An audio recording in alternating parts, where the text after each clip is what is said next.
नाशिक मध्यवर्ती कारागृहाच्या अधिकाऱ्यांना आरोपीसोबत पार्टी करणं भोवलंय, कारण 3 अधिकाऱ्यांना कारणे दाखवा नोटीस बजावण्यात आली आहे। 7 दिवसांच्या आत खुलासा करण्याच्या सूचनाही जारी करण्यात आल्या आहेत। व्हायरल व्हिडिओ प्रकरणी मध्यवर्ती कारागृह प्रशासनानं वरिष्ठांना हा अहवाल सादर केलाय।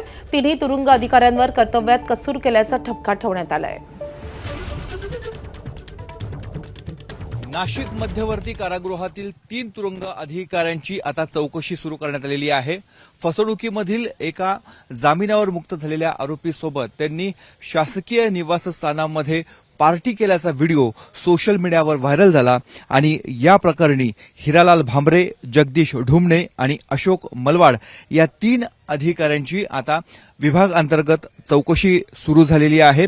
या संदर्भातला अहवाल एडीजी ऑफिसला नाशिकच्या मध्यवर्ती कारागृह प्रशासनाकडून पाठवण्यात आलेला आहे आणि जे यातले अधिकारी आहेत जे पार्टी करत होते त्यांना देखील नोटीस बजावण्यात आली असून 7 दिवसाच्या आत त्यांच्याकडून खुलासा मागवण्यात आलेला आहे।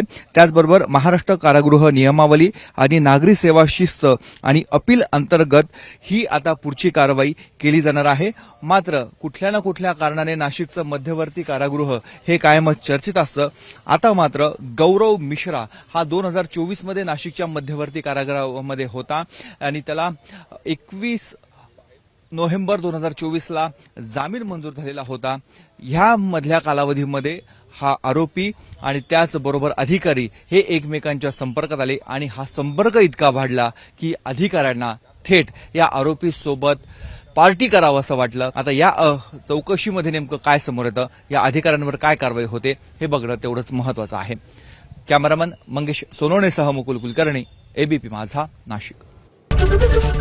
एबीपी माझा, उघडा डोळे बघा नीट।